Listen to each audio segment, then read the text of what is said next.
Ça continue à parler pendant qu'on reprend l'antenne. Merci Gislain Auberja. Vous êtes toujours dans Tout sur un plateau, vous l'avez constaté bien sûr. Et vous pouvez toujours réagir sur les réseaux sociaux avec le hashtag TSUP ou sur la page Facebook de l'émission. Toujours donc avec notre Gigi, le Gigi de tous les Gigi, oui. C'est inévitable. Et dans un instant, on va parler d'Ecopia avec vous, très cher Nicolas Jomain. On verra tout ça tout à l'heure. Hein. Mais d'abord, est-ce que vous êtes prêts ? Oui, attention. Joyeux anniversaire, tous en scène. Joyeux anniversaire, tous en scène. Mais merci. Oui, tous en scène fête ses 20 bougies. Et pour en parler, donc, on vous accueille Virginie Baume. On dit Baume ou Baumé ? Baume. Baume, c'était bon. Et puis Hugues Ménard. On dit Ménard ou Ménard ? Non, on dit Ménard. Bonsoir à tous les deux. Alors, vous êtes bon, c'est vous maintenant. Vous êtes respectivement en charge de la communication de Tous en scène et puis agent d'artistes, parmi lesquels Fred Chabot et Philippe Ferryvon qui exposent leurs œuvres à Tous en scène à l'occasion de cet anniversaire. Alors Virginie, parlons-en un petit peu, pareil, on va rembobiner.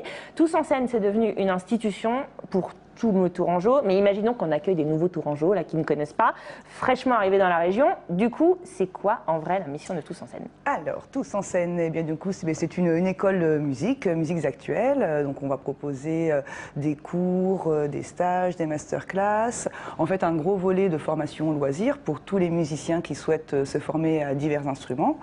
Et aussi, on a un gros volet de notre activité qui relève de la formation professionnelle et on propose des cycles pro musiques actuelles pour les musiciens qui souhaitent accéder à une connaissance de la scène et à une connaissance de leur pratique un peu plus poussée. Oui, alors c'est ça qui est intéressant parce que moi, je vous avoue que je l'ai un petit peu découvert parce que autant Tous en scène, j'ai moi-même gratouillé un petit peu là-bas. Mon Dieu, c'était terrible. Et oui, avec Steve, que voulez-vous, qu'on retrouve maintenant dans Axis d'ailleurs, excellent duo que je vous conseille.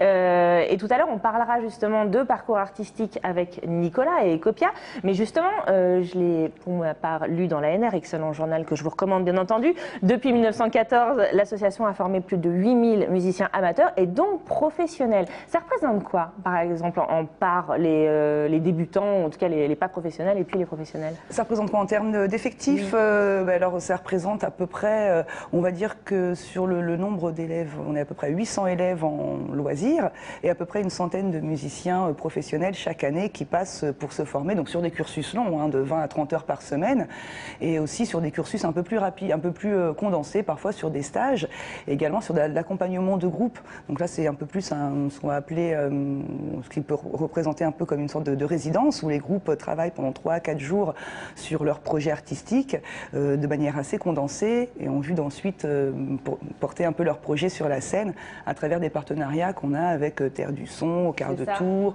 Mont-Louis-sur-Loire, enfin les différents festivals et les lieux de diffusion en Indre-et-Loire. Et puis alors, on compte plus justement le nombre de groupes qui se sont formés sur vos bancs. Si on revient un petit peu même maintenant sur cet événement des 20 ans, il va y avoir plein de choses qui vont se passer.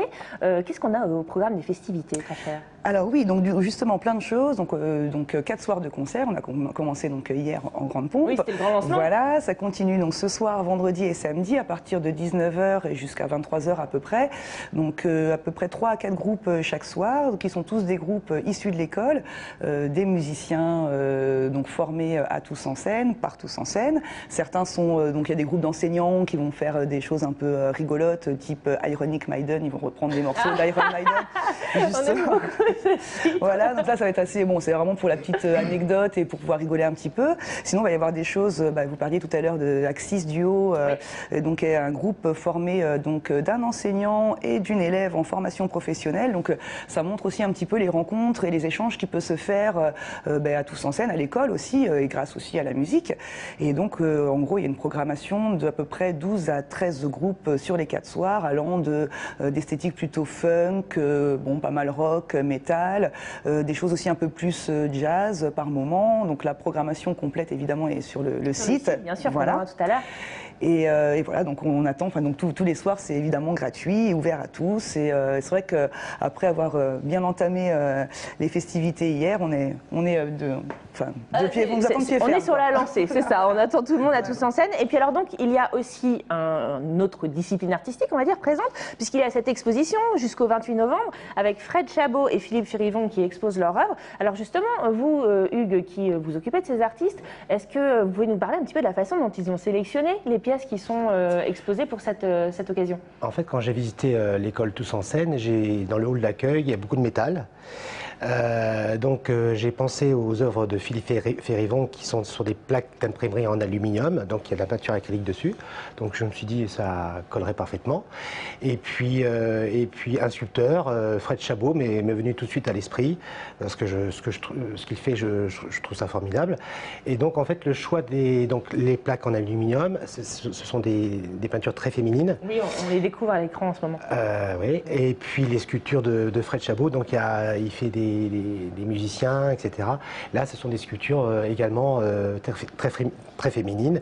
Donc il y a le mouvement de la femme, le mouvement de la musique. Donc moi, j'aime bien mélanger les différents arts. Bien sûr. Pour qu'il y ait une osmose, quoi. Voilà. Mais parlez-nous un petit peu, parce que moi, j'en profite que vous soyez sur le plateau, parce que moi, quand je vois un genre d'artiste, je me dis toujours, c'est un peu nébuleux comme métier, là. Comment vous travaillez? Voilà, Alors déjà, j'ai un cabinet d'art dans le Vieux-Tour, donc un appartement-galerie où j'expose en permanence. Oui, c'est chez vous un peu, c'est ça? C'est chez moi, l'appartement est meublé, donc épuré au maximum. Comme cela, les visiteurs peuvent se projeter plus facilement avec les œuvres chez eux.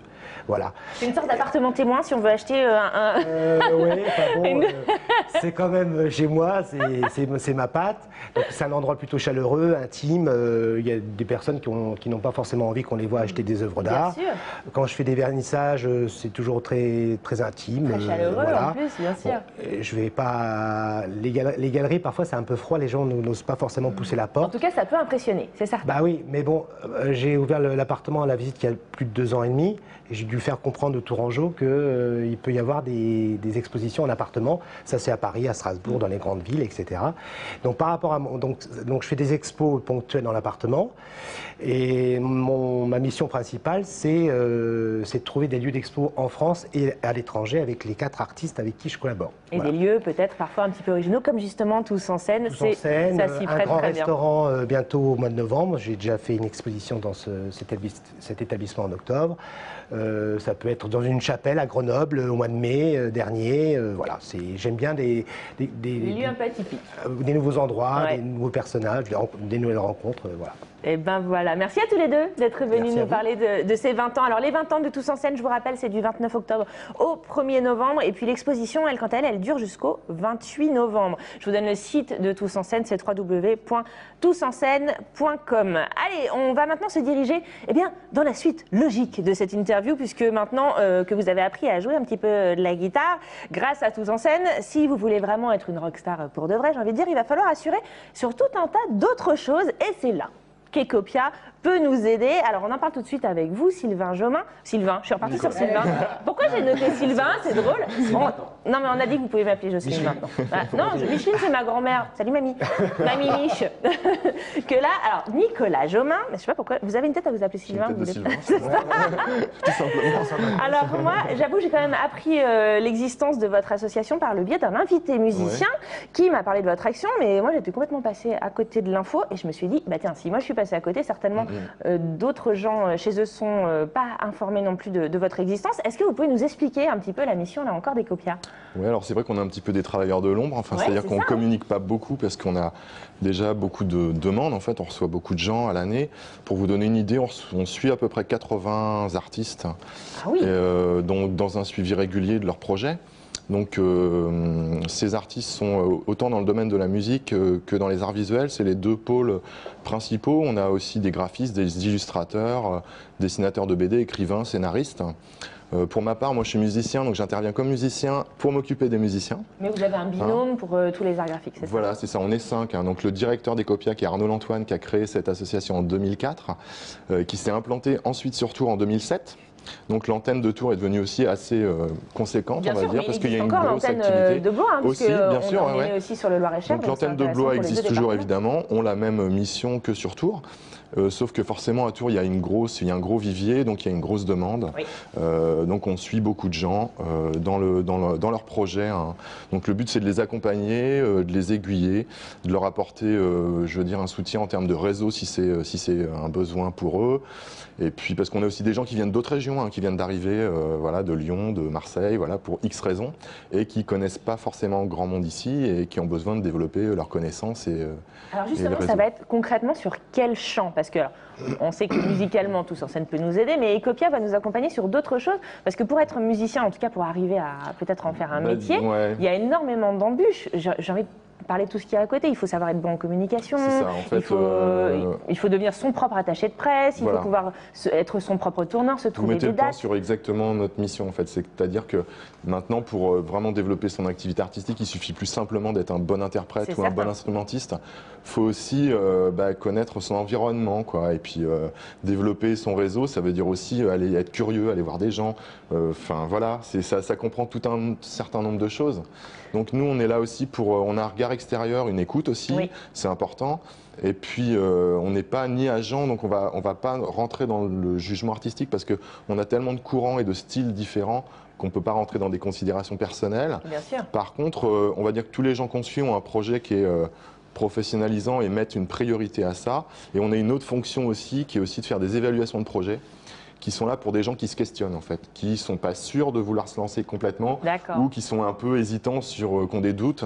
Et du coup, on essaie de voir avec eux si c'est vraiment réaliste de se lancer dans ces métiers-là avec toute la difficulté que ça comprend. Et finalement, moi, je trouve que c'est fondamental cette action aussi parce que c'est une démarche qui va viser peut-être à intégrer vraiment l'artiste dans le tissu social et économique, surtout local, et ça c'est fondamental. La particularité d'Ecopia, c'est qu'on est tous des personnes qui viennent du terrain en fait, et du coup on apporte un regard qui est un petit peu réaliste, et c'est vrai que c'est une écoute un peu particulière.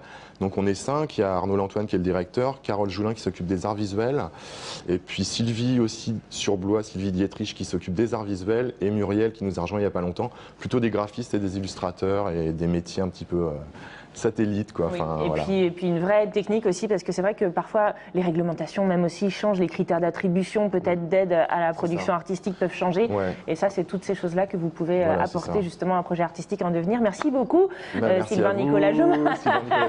Merci. C'est drôle cette histoire. Bon, en tout cas vous avez toutes les informations sur le site www.ecopia.fr pour vous renseigner. Alors on va marquer une courte pause, on va dire au revoir et merci à Nicolas Jaumin d'avoir été avec nous pour Ecopia. Hugues et Virginie, vous restez avec nous pour la deuxième partie parce que je peux vous dire, ça va envoyer sec. On va avoir deux chroniques, mais d'un niveau intergalactique, à savoir la chronique de Ghislain pour les expositions et puis Nicolas Aubry nous rejoindra pour le cinéma. Ne bougez pas.